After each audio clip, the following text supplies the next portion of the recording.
അസ്സലാമു അലൈക്കും വറഹ്മത്തുള്ളാഹി വബറകാതുഹു. അൽഹംദുലില്ലാഹി വഹ്ദ വസ്സലാത്തു വസ്സലാമു അലാ മൻ ലാ നബിയ്യ ബഅദ. റഹീഖുൽ ഖുർആനിന്റെ 4-ാമത്തെ സെഷനിലെ 13-ാമത്തെ ക്ലാസ്സിൽ സൂറത്തു ശംസിലെ ആദ്യ 10 വചനങ്ങളാണ് നാം പഠിക്കുന്നത്. സൂറത്തു ശംസിനെ സംബന്ധിച്ച് നോക്കുകയാണെങ്കിൽ പ്രവാചകൻ സല്ലല്ലാഹു അലൈഹി വസല്ലമ തങ്ങളുടെ ഹിജ്റക്ക് മുമ്പ് മക്കയിൽ വെച്ച് അവതീർണമായ അധ്യായങ്ങളുടെ കൂട്ടത്തിലുള്ളതാണ് സൂറത്തു ശംസ് എന്ന അധ്യായവും. അഥവാ മക്കിയായ അധ്യായമാണ്. 15 വചനങ്ങളുള്ള 15 ആയത്തുകളുള്ള ഈ അധ്യായം മുസ്ഹഫിൽ 91-ാമത്തെ സൂറത്തായിക്കൊണ്ടാണ് ഉള്ളത്. ആദ്യമായി ഈ 10 വചനങ്ങളുടെ സാരാർത്ഥവും വാക്കർത്ഥവും നോക്കാം. വശംസി വദുഹാഹ, സൂര്യനും അതിന്റെ പ്രഭയും തന്നെയാണ് സത്യം. വശംസി, സൂര്യൻ തന്നെയാണ് സത്യം. വദുഹാഹ, അതിന്റെ പ്രഭയും തന്നെയാണ് സത്യം. വൽ ഖമരി ഇദാ തലാഹ, ചന്ദ്രൻ തന്നെയാണ് സത്യം. അത് അതിനെ തുടർന്ന് വരുമ്പോൾ, അഥവാ ചന്ദ്രൻ സൂര്യനെ തുടർന്ന് വരുമ്പോൾ. വൽ ഖമരി, ചന്ദ്രൻ തന്നെയാണ് സത്യം. ഇദാ തലാഹ, അത് അതിനെ തുടർന്ന് വരുമ്പോൾ. കഴിഞ്ഞ ആയത്തിൽ സൂചിപ്പിച്ച സൂര്യനെ തുടർന്ന് വരുമ്പോൾ എന്നാണ് ഉദ്ദേശം.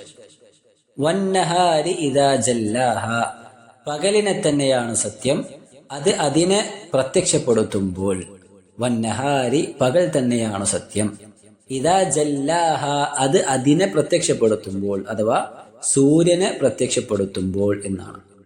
വല്ലൈലി ഇദാ യഗ്ഷാഹ, രാത്രി തന്നെയാണ് സത്യം. അത് അതിനെ മൂടുമ്പോൾ. വല്ലൈലി, രാത്രി തന്നെയാണ് സത്യം. ഇദാ യഗ്ഷാഹ, അത് അതിനെ മൂടുമ്പോൾ, അഥവാ സൂര്യനെ മൂടുമ്പോൾ. വസ്സമാഇ വമാ ബനാഹ, ആകാശത്തെയും അതിനെ സ്ഥാപിച്ച രീതിയെയും തന്നെയാണ് സത്യം. വസ്സമാഇ, ആകാശത്ത് തന്നെയാണ് സത്യം. വമാ ബനാഹ, അതിനെ സ്ഥാപിച്ച രീതിയെ തന്നെയാണ് സത്യം, അഥവാ അതിന്റെ നിർമ്മിതിയെ തന്നെയാണ് സത്യം. വൽ അർദി വമാ തുഹാഹ, ഭൂമിയെയും അതിനെ വിസ്തൃതമാക്കിയ രീതിയെയും തന്നെയാണ് സത്യം. വൽ അർദി, ഭൂമിയെ തന്നെയാണ് സത്യം. വമാ തുഹാഹ, അതിനെ വിസ്തൃതമാക്കിയതിനെയും തന്നെയാണ് സത്യം. വനഫ്സിൻ വമാ സവ്വാഹ, മനുഷ്യ മനസ്സിനെയും അതിനെ സംവിധാനിച്ച രീതിയെയും തന്നെയാണ് സത്യം. വനഫ്സിൻ, മനുഷ്യ മനസ്സിനെയും തന്നെയാണ് സത്യം. വമാ സവ്വാഹ, അതിനെ സംവിധാനിച്ച രീതിയെ തന്നെയാണ് സത്യം. അതിനെ ചൊവ്വാക്കിയ ആ ഒരു ശൈലി തന്നെയാണ് സത്യം എന്നാണ്. 8-ാമത്തെ ആയത്ത് ഫഅൽഹമഹ ഫുജൂറഹ വതഖ്വാഹ, എന്നിട്ട് അതിന്റെ ദുഷ്ടതയും അതിന്റെ സൂക്ഷ്മതയും സംബന്ധിച്ച് അവൻ ബോധം നൽകുകയും ചെയ്തിരിക്കുന്നു. ഫഅൽഹമഹ, എന്നിട്ട് അവൻ അതിന് ബോധം നൽകിയിരിക്കുന്നു, അഥവാ ആ ശരീരത്തിന് അല്ലെങ്കിൽ ആ മനസ്സിന്, നഫ്സിന് ബോധം നൽകിയിരിക്കുന്നു. ഫുജൂറഹ, അതിന്റെ ദുഷ്ടതയെക്കുറിച്ച്. വതഖ്വാഹ, അതിന്റെ സൂക്ഷ്മതയെയും കുറിച്ച്. രണ്ടും മനുഷ്യർക്ക് തിരിച്ചറിയാൻ സാധിക്കുന്ന രീതിയിൽ അള്ളാഹു ആ സൃഷ്ടിപ്പിനെ നിർമ്മിച്ചെടുത്തു എന്നാണ്. ഖദ് അഫ്ലഹ മൻ സക്കാഹ, തീർച്ചയായും അതിനെ പരിശുദ്ധമാക്കിയവൻ വിജയം കൈവരിച്ചിരിക്കുന്നു. ഖദ് അഫ്ലഹ, തീർച്ചയായും വിജയം പ്രാപിച്ചിരിക്കുന്നു.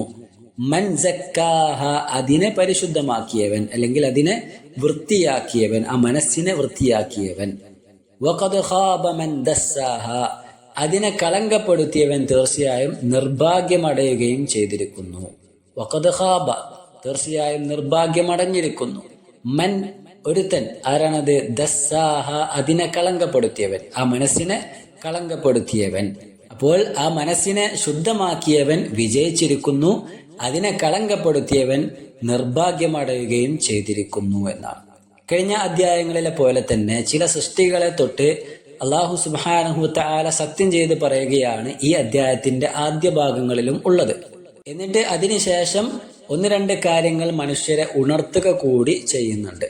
ആദ്യമായി അല്ലാഹു സുബ്ഹാനഹു വതആല സത്യം ചെയ്ത് പറഞ്ഞത് വശംസി വദുഹാഹ, സൂര്യനും അതിന്റെ പ്രഭയും തന്നെയാണ് സത്യമെന്നാണ്. സൂര്യനെ കുറിച്ചും അതിന്റെ ആ ഒരു പ്രഭയെക്കുറിച്ചുമാണ് അള്ളാഹു സത്യം ചെയ്ത് പറഞ്ഞത്. ഇവിടെ ദുഹാഹ എന്ന ആ ഒരു പദം എടുത്തു നോക്കുകയാണെങ്കിൽ പണ്ഡിതന്മാർ അതിനെ പ്രധാനമായും 3 രീതിയിൽ അർത്ഥം വെച്ചതായി കാണുവാൻ സാധിക്കും. ഒന്നാമത്തേത് ലൗഉഹ, അതിന്റെ വെളിച്ചം. ആ രീതിയിലാണ് നമ്മൾ അർത്ഥം പറഞ്ഞത്. അതിന്റെ പ്രഭ തന്നെയാണ് സത്യമെന്നാണ്. രണ്ടാമത്തേത് അന്നഹാറു കുല്ലുഹു, ആ പകൽ സമയത്തെ മുഴുവനും അതിലൂടെ അള്ളാഹു ഉദ്ദേശിക്കുന്നുണ്ട് എന്നാണ്. അഥവാ പകൽ സമയങ്ങളിലാണ് സൂര്യന്റെ പ്രകാശം, ആ ഒരു വെട്ടം അത് ഭൂലോകത്തേക്ക് വരുന്നത്. ആ ഒരു സന്ദർഭത്തെയാണ് അവിടെ ഉദ്ദേശിക്കുന്നത് എന്നാണ്. മൂന്നാമത്തേത് ഹർറുഹ, അതിന്റെ ചൂട് എന്നാണ്. ഏതായാലും ഈ മൂന്നും അതിന്റെ ആശയത്തോട് എതിരാകാത്തതിനാൽ അതിന്റെ ഉദ്ദേശാർത്ഥമായിക്കൊണ്ട് നമുക്ക് സങ്കല്പിക്കുകയും ചെയ്യാം. അത് മൂന്ന് രീതിയിലും അർത്ഥം മനസ്സിലാക്കാം എന്നാണ്. സൂര്യനെ സംബന്ധിച്ച് മറ്റു വ്യത്യസ്ത വചനങ്ങളിലും അല്ലാഹു സുബ്ഹാനഹു വ തആല പരാമർശിക്കുന്നുണ്ട്. സൂര്യൻ എന്ന ആ മഹാവിസ്മയം തന്നെ യഥാർത്ഥത്തിൽ അതിന്റെ രക്ഷിതാവിന്റെ കഴിവിനെയും ശക്തിയെയും വിളിച്ചോതുന്നുണ്ട് എന്നത് യാഥാർത്ഥ്യമാണ്. സൂര്യന്റെ ഏകദേശ വലുപ്പം ഒന്ന് മനസ്സിലാക്കുവാൻ നാം വസിക്കുന്ന ഭൂമിയോടൊന്ന് താരതമ്യം ചെയ്താൽ നമുക്കതിന്റെ വലുപ്പം ഏകദേശം ഒരു ധാരണ നമുക്ക് ലഭിക്കും. നമ്മൾ പഠനങ്ങളൊന്ന് പരിധി നോക്കുകയാണെങ്കിൽ ഭൂമിയുടെ വ്യാസത്തെ സംബന്ധിച്ച് പഠനങ്ങൾ പറയുന്നത് 12,742 കിലോമീറ്റർ ഉണ്ട് എന്നാണ്.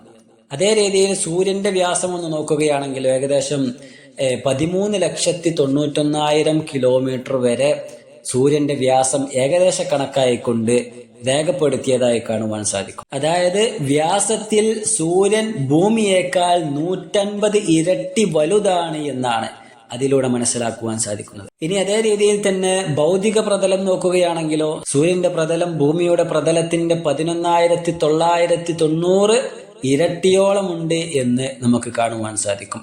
അതേ രീതിയിൽ അളവ് നോക്കുകയാണെങ്കിൽ സൂര്യന്റെ അളവ് ഭൂമിയുടെ 1.3 മില്യൺ അഥവാ 13 ലക്ഷത്തോളം ഇരട്ടിയാണ് എന്നാണ് കണക്കുകൾ പറയുന്നത്. ഭൂമിയുടെയും സൂര്യന്റെയും ഭാരം നോക്കുകയാണെങ്കിൽ സൂര്യൻ ഭൂമിയേക്കാൾ 3,33,000 ഇരട്ടി ഭാരമുള്ളതായിക്കൊണ്ട് ഏകദേശ കണക്കുകളിൽ നമുക്ക് കാണുവാൻ സാധിക്കും. ചുരുക്കത്തിൽ ഈ അളവിന്റെ അടിസ്ഥാനത്തിൽ സൂര്യനിൽ യഥാർത്ഥത്തിൽ 13 ലക്ഷത്തോളം ഭൂമികൾ അടക്കം ചെയ്യാൻ സാധിക്കും എന്ന് നമുക്ക് മനസ്സിലാക്കാം. മനുഷ്യരാകുന്ന നാം ഭൂമിയിൽ ഉപയോഗിക്കുന്ന വൈദ്യുതിയേക്കാൾ 10 കോടി ഇരട്ടിയോളം വൈദ്യുതി ഒരു സെക്കൻഡിൽ പുറപ്പെടുവിക്കുന്ന സൂര്യന്റെ വലുപ്പം നാം സങ്കല്പിക്കുന്നതിലും എത്രയോ അപ്പുറത്താണ്. അപ്പോൾ നാം മനസ്സിലാക്കേണ്ടത് ആ സൂര്യന്റെയും സകല ചരാചരങ്ങളുടെയും സൃഷ്ടാവായ അള്ളാഹുവിന്റെ കഴിവിനെയും ശക്തിയെയും നാം അംഗീകരിക്കുക തന്നെ ചെയ്യേണ്ടതുണ്ട്. അപ്പൊ ആ ഒരു വലിയ ആശയം മനസ്സിലാക്കുവാൻ വേണ്ടിയാണ്, മനുഷ്യൻ തിരിച്ചറിയുവാൻ വേണ്ടിയാണ് ഇത്തരത്തിൽ അല്ലാഹു സുബ്ഹാനഹു വ തആല സൂര്യനെ തൊട്ട് സത്യം ചെയ്ത് പറയുന്നത് എന്ന് നമുക്ക് കാണാം. അതേപോലെ തന്നെ തൊട്ട് ശേഷമുള്ള വചനത്തിൽ വൽ ഖമരി ഇദാ തലാഹ, ചന്ദ്രൻ തന്നെയാണ് സത്യം, അത് അതിനെ തുടർന്ന് വരുമ്പോൾ. ഇവിടെ ചന്ദ്രൻ സൂര്യനെ തുടർന്ന് വരുമ്പോൾ എന്ന് പറഞ്ഞത് സൂര്യാസ്തമനത്തോടു കൂടി ചന്ദ്രൻ പ്രകാശിച്ചു തുടങ്ങുന്നു, അല്ലെങ്കിൽ സൂര്യന്റെ വെട്ടം ഭൂമിയുടെ ഉപരിതലത്തിൽ നിന്നും മാറിപ്പോകുന്നു എന്ന ഉദ്ദേശത്തിലാണ്. സൂര്യനെ സംബന്ധിച്ച് പറഞ്ഞതുപോലെ തന്നെ ചന്ദ്രന്റെയും സൃഷ്ടിപ്പിനെ നോക്കിക്കഴിഞ്ഞാൽ മനുഷ്യൻക്ക് അതിന്റെ രക്ഷിതാവിനെ കണ്ടെത്തുവാൻ, മനുഷ്യരുടെ രക്ഷിതാവിനെ കണ്ടെത്തുവാൻ അത് സഹായകമാകും എന്നത് യാഥാർത്ഥ്യമാണ്. ആ രക്ഷിതാവിന്റെ കഴിവും ശക്തിയും മനുഷ്യർക്ക് ബോധ്യമാകുവാനും അത് ഉപകരിക്കുമെന്നുള്ളത് യാഥാർത്ഥ്യമാണ്. എന്നിട്ട് ശേഷം അല്ലാഹു സുബ്ഹാനഹു വ തആല 3-4 വചനങ്ങളിൽ രാപ്പകലുകളെ സംബന്ധിച്ച് സൂചിപ്പിക്കുന്നതായി കാണാം. വന്നഹാരി ഇദാ ജല്ലാഹ, പകലിനെ തന്നെയാണ് സത്യം, അത് അതിനെ അഥവാ സൂര്യനെ പ്രത്യക്ഷപ്പെടുത്തുമ്പോൾ. വല്ലൈലി ഇദാ യഗ്ശാഹ, രാത്രിയെ തന്നെയാണ് സത്യം, അത് അതിനെ മൂടുമ്പോൾ അഥവാ ആ സൂര്യനെ മൂടുമ്പോൾ. സൂര്യപ്രകാശം മുഴുവനും വെളിപ്പെടുന്നത് പകലിലാണല്ലോ, രാത്രിയാകട്ടെ സൂര്യനെ മൂടി മറക്കുകയും ചെയ്യുന്നു. ഈ അവസ്ഥകളാണ് യഥാർത്ഥത്തിൽ ഇവിടെ ഈ 2 ആയത്തുകളിലായിക്കൊണ്ട് അല്ലാഹു സുബ്ഹാനഹു വ തആല ചിത്രീകരിച്ചിട്ടുള്ളത്. അല്ലാഹുവിനല്ലാതെ രാപ്പകലുകളുടെ മാറ്റം കൊണ്ടുവരുവാൻ മറ്റേത് സൃഷ്ടികൾ കഠിനാധ്വാനം നടത്തിയാലും ശരി ആർക്കും സാധിക്കുകയില്ല. വിശുദ്ധ ഖുർആനിലെ സൂറത്തുൽ ഖസസിലെ 71-2 ആയത്തുകളിൽ അല്ലാഹു സുബ്ഹാനഹു വ തആല മനുഷ്യകുലത്തെ ഒന്നടങ്കം ചിന്തിപ്പിക്കുന്ന രീതിയിൽ ഒരു ചോദ്യം ചോദിക്കുന്നുണ്ട്. ഖുൽ, പറയുക പ്രവാചകരെ, അറഅയ്തും, നിങ്ങൾ ചിന്തിച്ചു നോക്കിയിട്ടുണ്ടോ, ഇൻ ജഅലല്ലാഹു അലൈക്കുമുൽ ലൈല സർമദൻ ഇലാ യൗമിൽ ഖിയാമ, ഉയർത്തെഴുന്നേൽപ്പിന്റെ നാൾ വരെ അല്ലാഹു സുബ്ഹാനഹു വ തആല നിങ്ങളുടെ മേൽ രാത്രിയെ ശാശ്വതമാക്കി തീർത്തിരുന്നുവെങ്കിൽ, മൻ ഇലാഹുൻ ഗൈറുല്ലാഹി യഅതീകും ബിദിയാഇൻ, അല്ലാഹു സുബ്ഹാനഹു വ തആല അല്ലാത്ത മറ്റൊരു ഏത് ഇലാഹാണ് നിങ്ങൾക്ക് വെളിച്ചം കൊണ്ടുവന്നു തരിക? അങ്ങനെ അല്ലാഹു ഉദിപ്പിക്കുന്ന ആ സൂര്യനെ അല്ലാഹു ഉദിപ്പിക്കാതിരുന്നുവെങ്കിൽ നിങ്ങൾ ആരോടാണ് ഇത് ആവശ്യപ്പെടുക എന്നാണ്. അഫലാ തസ്മഊൻ, നിങ്ങൾ കേട്ട് മനസ്സിലാക്കുന്നില്ലേ?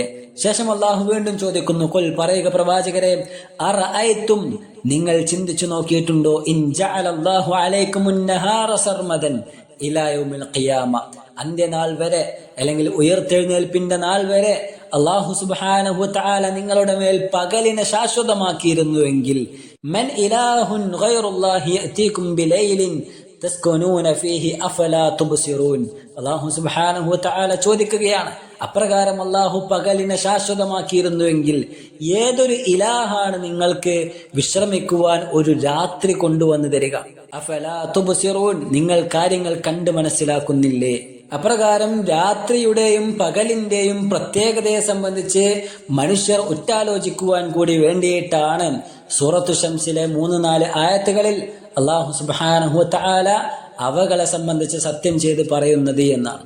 എന്നിട്ട് അല്ലാഹു സുബ്ഹാനഹു വ തആല ആകാശത്തെയും അതിനെ ഉയർത്തി സ്ഥാപിച്ചതിനെയും സംബന്ധിച്ചൊക്കെ അല്ലാഹു പരാമർശിക്കുന്നുണ്ട്. അതേപോലെ തന്നെ ഭൂമിയിലെ ജീവജാലങ്ങൾക്ക് നിവാസയോഗ്യമാം വണ്ണം ഭൂമിയെ അല്ലാഹു സുബ്ഹാനഹു വ തആല പരത്തിയുണ്ടാക്കിയതും ആവശ്യമായ അവയവങ്ങളും അനുയോജ്യമായ ആകൃതിയും പ്രകൃതിയും നൽകി ശരീരങ്ങളെ ശരിപ്പെടുത്തിയതും എല്ലാം അവകളുടെ കർത്താവായ അവകളുടെ രക്ഷിതാവായ ആ മഹാശക്തിയാണ് എന്ന് ഓർമ്മപ്പെടുത്തിക്കൊണ്ട് ശേഷമുള്ള 2-3 വചനങ്ങളിൽ ഈ യാഥാർത്ഥ്യങ്ങളെ തൊട്ട് അല്ലാഹു സുബ്ഹാനഹു തആല സത്യം ചെയ്ത് പറയുന്നുണ്ട്. വസ്സമാഇ വമാ ബനാഹ, ആകാശത്തെയും അതിനെ സ്ഥാപിച്ച രീതിയെയും തന്നെയാണ് സത്യം. വൽ അർദി വമാ തഹാഹ, ഭൂമിയെയും അതിനെ വിസ്തൃതമാക്കിയ രീതിയെയും തന്നെയാണ് സത്യം. വനഫ്സിൻ വമാ സവ്വാഹ, മനുഷ്യ മനസ്സിനെയും അതിനെ സംവിധാനിച്ച രീതിയെയും തന്നെയാണ് സത്യം. അടുക്കടുക്കായി സൃഷ്ടിച്ചു വെച്ച ആകാശമാകുന്ന മഹാവിസ്മയത്തെയും ജന്തുജാലങ്ങളുടെ ജീവിത സഞ്ചാരത്തിന് വാസയോഗ്യമായ ഭൂമി എന്ന മഹാ അത്ഭുതത്തെയും തൊട്ട് അല്ലാഹു സുബ്ഹാനഹു വ തആല സത്യം ചെയ്ത് പറഞ്ഞ ശേഷം മനുഷ്യന്റെ മനസ്സിനെ കുറിച്ചാണ് അല്ലാഹു സൂചിപ്പിക്കുന്നത്. അഥവാ മനുഷ്യന്റെ ശരീരത്തെയും ആത്മാവിനെയും കഴിവിനെയും ശേഷിയെയും മുഴുവൻ നിയന്ത്രിക്കുന്നതും മുഴുവൻ വഹിക്കുന്നതും അവന്റെ മനസ്സാണ്. അതുകൊണ്ട് തന്നെ ആ മനസ്സിന് പ്രത്യേകതയുണ്ട്, അതിന് നമ്മൾ ശ്രദ്ധ കൊടുക്കേണ്ടതുണ്ട്, അതിന് പവിത്രതയുണ്ട്, അതിന് ചില കർത്തവ്യങ്ങളും ഉണ്ട് എന്ന് മനുഷ്യൻ തിരിച്ചറിഞ്ഞുകൊള്ളട്ടെ എന്നാണ്. മറ്റുള്ള ജീവജാലങ്ങൾക്കൊന്നുമില്ലാത്ത ചില ഉത്തരവാദിത്തങ്ങളും ചില ബാധ്യതകളും മനുഷ്യൻ നിർവഹിക്കുവാനുണ്ട്, മനുഷ്യന്റെ ഉത്തരവാദിത്തത്തിലുണ്ട്.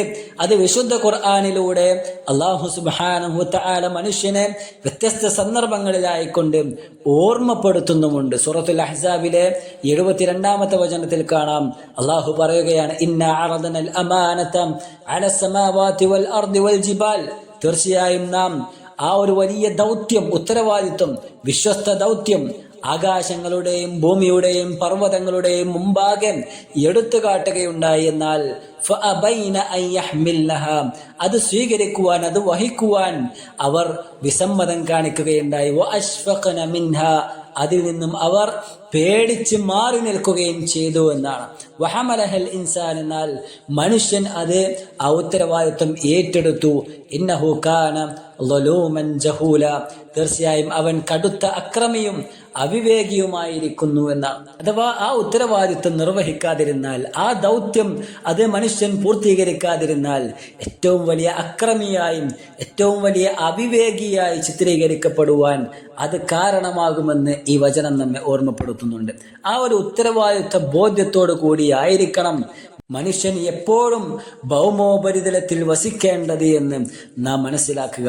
ആദ്യ വചനങ്ങളിൽ പരാമർശിക്കപ്പെട്ട അള്ളാഹുവിന്റെ അത്യത്ഭുതമായ സൃഷ്ടി വൈഭവങ്ങളിലൂടെ അതിന്റെ സൃഷ്ടാവിനെ കണ്ടെത്തിക്കൊണ്ട് താൻ നിർവഹിക്കേണ്ട ബാധ്യതകൾ വീഴ്ചകളില്ലാതെ നിർവഹിക്കുവാൻ മനുഷ്യൻ പരിശ്രമിക്കുകയും ചെയ്യേണ്ടതുണ്ട്. അത് അവൻ നിർവഹിക്കേണ്ടത് അവന് നൽകപ്പെട്ട വിജ്ഞാന ബോധത്തിലെ സൂക്ഷ്മതയിലൂടെയായിരിക്കണം.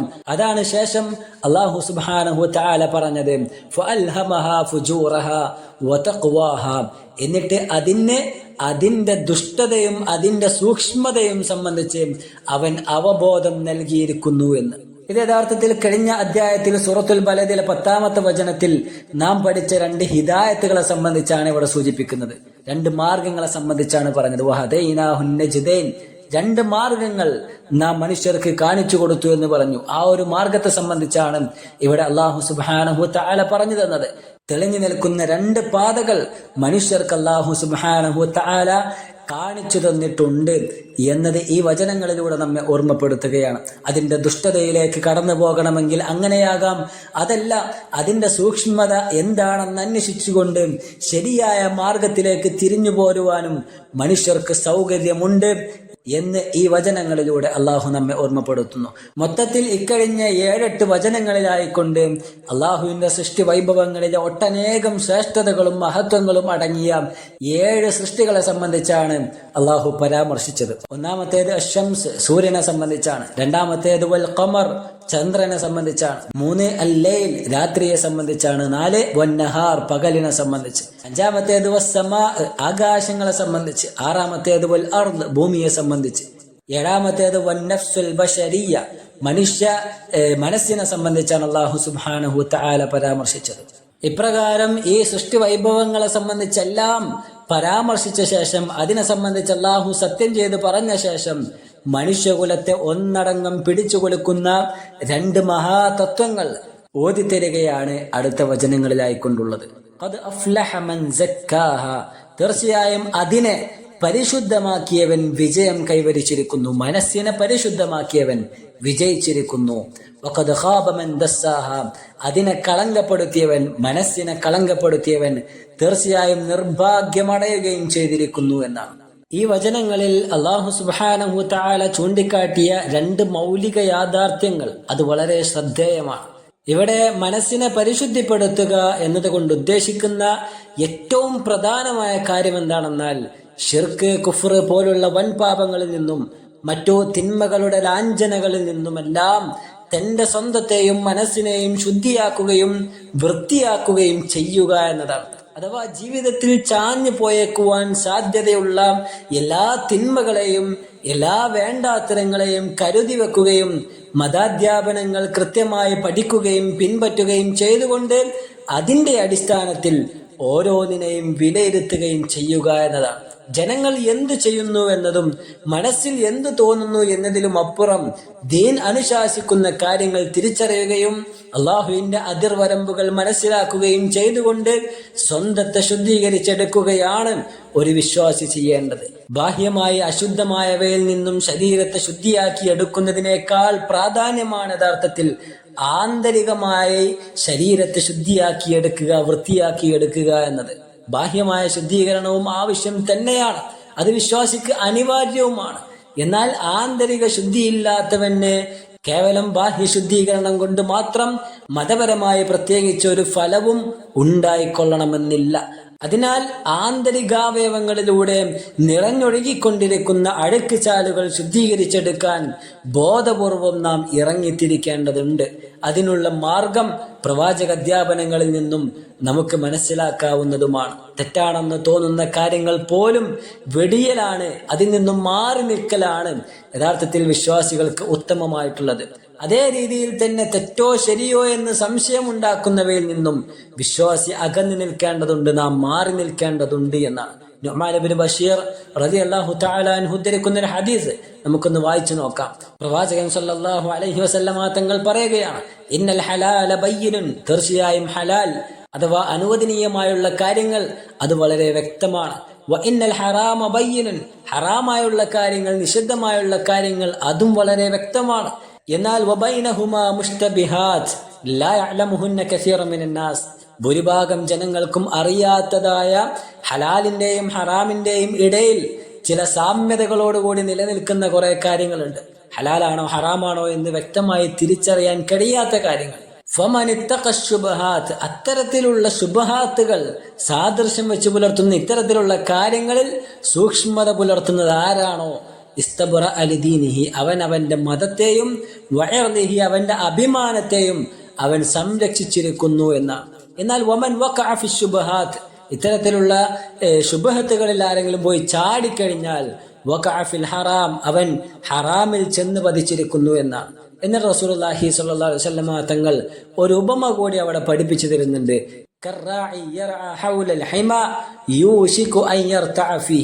ഏതുപോലെ എന്നാൽ ഒരു ആട്ടിടയൻ തന്റെ ആടുകളെ അതിർവരമ്പിന്റെ അരികിൽ വെച്ച് മേയ്ക്കുന്നത് പോലെയാണ്. യൂഷിക്കു അൻ യർതഅ ഫീഹി, ഒരു പക്ഷേ അപ്പുറം പോയി മേയ്ക്കുവാൻ സാധ്യതയുണ്ട്. എന്നിട്ട് പ്രവാചകൻ സല്ലല്ലാഹു അലൈഹി വസല്ലം തങ്ങൾ പഠിപ്പിച്ചു തരുന്നു, അലാ വ ഇന്ന ലികുല്ലി മലികിൻ ഹിമ, നിങ്ങൾ അറിയണം എല്ലാ രാജാക്കന്മാർക്കും ചില അതിർവരമ്പുകളുണ്ട്. അലാ വ ഇന്ന ഹിമല്ലാഹി മഹാരിമുഹു, അല്ലാഹു സുബ്ഹാനഹു വ തആലയുടെ അതിർവരമ്പുകൾ അല്ലാഹു നമുക്ക് നിശ്ചയിച്ചു തന്നിട്ടുള്ളത് എന്താണെന്ന് പറഞ്ഞാൽ നിങ്ങൾ ഹറാമുകളിലേക്ക് കടക്കാതിരിക്കലാണ്. അഥവാ അള്ളാഹു നിശ്ചയിച്ച അതിർവരമ്പുകൾ അള്ളാഹുവിന്റെ ഹറാമുകളാണ്, അള്ളാഹു നിശ്ചയിച്ച ഹറാമുകളാണ്. അലാ വ ഇന്ന ഫിൽ ജസദി മുദ്അ, നിങ്ങൾ അറിയണം നിങ്ങളുടെ ശരീരങ്ങളിൽ ഒരു അവയവമുണ്ട്. ഇദാ സ്വലഹത്, ആ അവയവമെങ്ങാനും നന്നായി കഴിഞ്ഞാൽ സ്വലഹൽ ജസദു കുല്ലുഹു, ശരീരം മുഴുക്കെ നന്നാകും. എന്നാൽ വഇദാ ഫസദത്, അതെങ്ങാനും കേടായാൽ ഫസദൽ ജസദു കുല്ലുഹു, ശരീരം മുഴുക്കെ കേടായി പോകുന്നതാണ്, നാശമായി പോകുന്നതാണ്. അല, നിങ്ങൾ അറിയണം വഹിയൽ ഖൽബ്, അത് നിങ്ങളുടെ ഹൃദയമാകുന്നു എന്നാണ്. ഇമാം മുസ്ലിം റഹ്മത്തുള്ളാഹി അദ്ദേഹത്തിന്റെ സ്വഹീഹിൽ ഉദ്ധരിച്ച ഹദീസാണ്. അപ്പോൾ ഏറ്റവും പ്രധാനം അത് തന്നെയാണ്, ഹൃദയത്തെ ശുദ്ധിയാക്കൽ. ആ ഒരു അവയവം വൃത്തിയായാൽ ശരീരം മുഴുക്കെ വൃത്തിയാകും. മനുഷ്യന്റെ സംസാരവും പെരുമാറ്റവും മുതൽ അവന്റെ ജീവിതത്തിലെ എല്ലാ കാര്യങ്ങളും മാന്യവും പ്രശംസനീയവുമായി മാറുവാൻ അതിലൂടെ സാധിക്കുന്നതായിരിക്കും. എന്നാൽ അതെങ്ങാനും ദുഷിച്ചതും വൃത്തിയില്ലാത്തതുമായാൽ പിന്നെ ശരീരത്തിലെ എല്ലാ അവയവങ്ങളും അത് ദുഷിക്കുവാനും അതിനെ പിന്തുടർന്നുകൊണ്ട് അതേ പാത സ്വീകരിക്കുവാനും കാരണമായി തീരുന്നതാണ്. ഇത്തരത്തിൽ ഹൃദയത്തിന്റെ ശുദ്ധിയും അശുദ്ധിയും ഒരു മനുഷ്യന്റെ ഇഹപര ജീവിതത്തിൽ ഉണ്ടാക്കുന്ന മാറ്റങ്ങളും അതിലൂടെ അവന് ലഭിക്കുന്ന അനന്തരഫലവും തീർത്തും വ്യത്യസ്തം തന്നെയായിരിക്കും. ഒരു മനുഷ്യന്റെ ഇഹപര വിജയം തീരുമാനിക്കുന്നതും ഇതിന്റെ അടിസ്ഥാനത്തിലാണ് എന്ന് നാം തിരിച്ചറിയുക. അതാണ് അള്ളാഹുവിന്റെ സൃഷ്ടിജാലങ്ങളിലെ ഏറെ ശ്രേഷ്ഠവും മഹത്വവുമേറിയ ഏറെ പ്രാധാന്യവുമുള്ള ഈ സൃഷ്ടികളെയൊക്കെ തൊട്ട് സത്യം ചെയ്ത് പറഞ്ഞ ശേഷം മൗലിക തത്വങ്ങളായി അല്ലാഹു സുബ്ഹാനഹു തആല ഈ രണ്ട് കാര്യങ്ങൾ നമ്മെ ഓർമ്മപ്പെടുത്തിയത്. ഖദ് അഫ്ലഹ മൻ സക്കാഹ, അതിനെ പരിശുദ്ധമാക്കിയവൻ വിജയം കൈവരിച്ചിരിക്കുന്നു. വഖദ് ഖാബ മൻ ദസ്സാഹ, അതിനെ കളങ്കപ്പെടുത്തിയവൻ തീർച്ചയായും നിർഭാഗ്യമടയുകയും ചെയ്തിരിക്കുന്നു എന്ന്. ശിർക്ക്, കുഫ്ർ പോലെയുള്ള വൻപാപങ്ങളും അതിന് സമാനമായ അല്ലാഹു സുബ്ഹാനഹു തആല നിഷിദ്ധമാക്കിയ തിന്മകളും ജീവിതത്തിൽ പ്രവർത്തിച്ചുകൊണ്ട് അതിന്റെ കറകൾ കൊണ്ട് നട്ടുവളർത്തിയ ഹൃദയമാകുന്ന വൃക്ഷത്തിൽ നിന്നും നിർഗളിച്ചു വരുന്ന ഫലങ്ങൾ അത് തീർത്തും വിഷമയം തന്നെയായിരിക്കും. അതിലൂടെ അവന് ലഭിക്കുന്ന അനന്തരഫലവും അതിനോട് കൂറു പുലർത്തുന്നതായിരിക്കും. അത് വളരെ ഗൗരവത്തിൽ തന്നെ നാം മനസ്സിലാക്കേണ്ടതുണ്ട്. തിന്മകൾ ജീവിതത്തിൽ ഇല്ലാതിരിക്കുവാൻ കഴിവതും നമ്മൾ ശ്രദ്ധിക്കേണ്ടതുണ്ട്. എത്ര നിസ്സാരമായ തിന്മയാണെങ്കിൽ പോലും ജീവിതത്തിൽ നിന്നും അതിനെ വേരോടെ പിഴുതെറിയുവാൻ വിശ്വാസി തയ്യാറാകേണ്ടതുണ്ട്. ആ രീതിയിൽ തിന്മകളെ സൂക്ഷിച്ചുകൊണ്ട് ജീവിതത്തെ ക്രമീകരിക്കുവാൻ വിശ്വാസി തയ്യാറാകേണ്ടതുണ്ട്. അതല്ലാത്ത പക്ഷം ഹൃദയത്തെ കളങ്കപ്പെടുത്തി കഴിഞ്ഞാൽ തിന്മകളിലേക്ക് ചാഞ്ഞുകൊണ്ട് അത് നിരന്തരം ജീവിതത്തിൽ കൊണ്ടുവന്നുകൊണ്ട് അതിനെ നിസ്സാരവൽക്കരിച്ചുകൊണ്ട് തീർത്തും അതിന്റെ ആളുകളായി വസിച്ചു കഴിഞ്ഞാൽ അവന്റെ ഹൃദയത്തെ അവൻ കളങ്കപ്പെടുത്തുക തന്നെയാണ് ചെയ്യുന്നത്. അത്തരത്തിലുള്ള ആളുകൾ, ഹൃദയത്തെ കളങ്കപ്പെടുത്തിയ ആളുകൾ, അവർ നിർഭാഗ്യമടയുക തന്നെ ചെയ്യും. അതിനുള്ള ചരിത്ര സാക്ഷ്യം കൂടി അല്ലാഹു സുബ്ഹാനഹു തആല ഈ അധ്യായത്തിന്റെ ബാക്കിയുള്ള വചനങ്ങളിൽ പറയുന്നതായി കാണുവാൻ സാധിക്കും. ഇൻഷാ അല്ലാഹ് അടുത്ത ക്ലാസ്സുകളിൽ നമുക്ക് മനസ്സിലാക്കാം. വിഷയങ്ങൾ അതിൻ്റെതായ ഗൗരവത്തിൽ തന്നെ നാം മനസ്സിലാക്കുക. അല്ലാഹു സുബ്ഹാനഹു തആല തൗഫീഖ് പ്രദാനം ചെയ്യുമാറാകട്ടെ. പഠിക്കുന്ന കാര്യങ്ങൾക്കനുസരിച്ച് ജീവിതത്തെ ക്രമീകരിക്കുവാൻ അല്ലാഹു സുബ്ഹാനഹു തആല നമുക്കെല്ലാം തൗഫീഖ് നൽകുമാറാകട്ടെ. ജീവിതം ദീനിയായി ക്രമീകരിക്കുവാൻ അല്ലാഹു നമ്മെ സഹായിക്കുമാറാകട്ടെ. വസല്ലല്ലാഹു വസല്ലം അലാ നബിയിന മുഹമ്മദ്. അസ്സലാമു അലൈക്കും വറഹ്മത്തുള്ളാഹി വബറകാതുഹു.